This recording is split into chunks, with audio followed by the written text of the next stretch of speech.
Herzlich willkommen im MBT-Studio mit Themen rund um den europäischen Binnenmarkt für Maschinen. Ihr Vortragender in diesem Video ist Hans-Joachim Ostermann. In dieser kurzen Videoreihe möchten wir Ihnen zeigen, wie der europäische Binnenmarkt funktioniert. Unter anderem erläutern wir Ihnen, wie die einzelnen europäischen Rechtsvorschriften ineinandergreifen.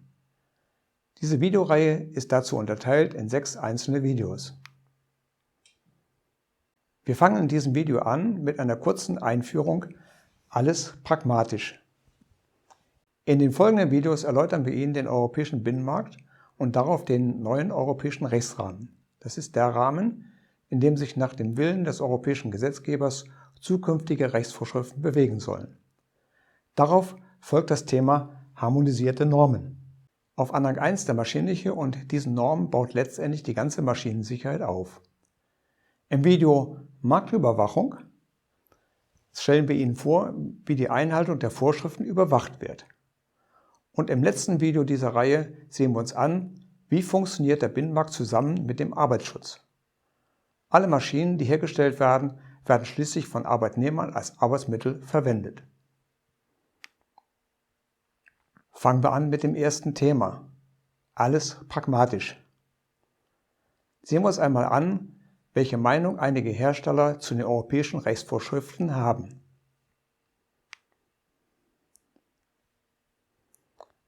Wir haben zunächst europäische Rechtsvorschriften, bestehend aus EU-Verordnung und EU-Richtlinien. Wenn es um das Inverkehrbringen von Produkten geht, erhält das Produkt am Ende in der Regel eine CE-Kennzeichnung. Und in meinen Veranstaltungen wird mir dann häufig entgegengehalten, das muss man alles pragmatisch sehen. So ein Quatsch. Reine Bürokratie. Das sind doch alles nur Richtlinien. Dafür bin ich nicht verantwortlich. Und vor allem, das haben wir noch nie so gemacht. Wie kommt Brüssel auf einmal auf die Idee, dass wir alles anders machen sollen? Das hat doch bis jetzt immer funktioniert. Weil das Thema pragmatisch so häufig auftaucht, habe ich mir einmal angesehen, was eine pragmatische Vorgehensweise überhaupt ist. Im Internet werden Sie an verschiedenen Stellen fündig. Als erstes eine wissenschaftliche Definition. Eine pragmatische Vorgehensweise kann als nüchterne, nicht gefühlsbetonte Vorgehensweise bezeichnet werden. Ein Pragmatiker überlegt nüchtern, im Sinne von nicht emotional, und wird versuchen, eine vernünftige Lösung zu finden. Er versucht, das Nützliche in den Vordergrund zu stellen. Ich denke, dass niemand etwas hiergegen einzuwenden hat. Unter pragmatisch wird im Volksmund aber etwas anderes verstanden. Der Ausdruck Pragmatismus bezeichnet umgangssprachlich ein Verhalten, das sich nach den bekannten praktischen Gegebenheiten richtet, wodurch das praktische Handeln über die theoretische Vernunft gestellt wird. Und wenn wir dies im Bereich Maschinensicherheit anwenden, klingt das schon nicht mehr so gut. Das klingt eher nach unvernünftig. Ähnliches finden Sie hier. Pragmatisch handelt man dann, wenn man das, was einem bekannt ist, umsetzt, ohne zu überlegen und ohne über Wirkung oder genaue Begründung nachzudenken. Ist das, was wir im Bereich Maschinensicherheit sehen wollen? Wollen Sie sich an Maschinen stellen und Maschinen bedienen, die in dieser Art pragmatisch konstruiert und gebaut worden sind? Pragmatisch bedeutet im Volksmund, tun, was getan werden muss, rein praktisch, ohne große Überlegungen. Das klingt alles ein bisschen nach dem Artikel 3 des Kölner Grundgesetzes. Et het noch immer gut gegangen. Oder für mich als Norddeutscher übersetzt, es ist noch immer gut gegangen. Häufig geht es ja auch gut, aber immer? Wollen wir wirklich darauf hoffen, dass die Unfälle immer nur andere haben?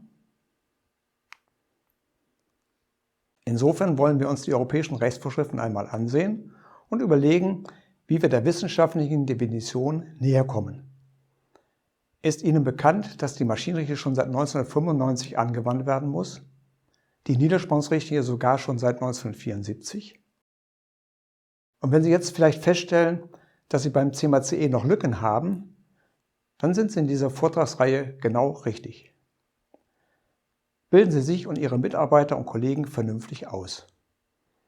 Das ganze Binnenmarktrecht ist auch für Techniker kein Hexenwerk, man kann das vernünftig lernen. Diese Videoreihe soll die Grundlagen legen für das Verständnis der EU-Richtlinien und EU-Verordnungen. Zum Abschluss noch eine Weisheit zur Personalfortbildung. Der CEO fragt den Personalleiter, was passiert, wenn wir unser Personal ausbilden und es verlässt uns. Und der Personalleiter steht auf der anderen Seite und sagt, ja, Chef, was passiert aber, wenn wir es nicht machen und das Personal bleibt? Natürlich ist beides nicht gewünscht. Im linken Fall geht ein qualifizierter Mitarbeiter oder eine qualifizierte Mitarbeiterin. Das ist nicht schön. Aber im rechten Fall wäre eine unsicher konstruierte Maschine auf die Unternehmensleitung zurückzuführen. Und das gegebenenfalls nach einem Unfall. Und das will wirklich niemand.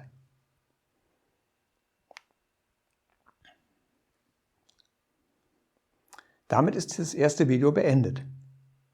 Wenn Ihnen die Einführung gefallen hat, freuen wir uns über ein Abo unseres Videokanals. Sie werden dann direkt informiert, wenn wir ein neues Video hochladen oder ein Video aktualisieren. Natürlich weisen wir auch in unseren MBT-Informationen auf neue Videos hin. Im nächsten Video stellen wir Ihnen den europäischen Binnenmarkt vor.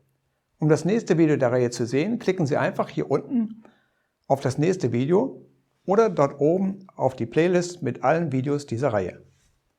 Bis dahin.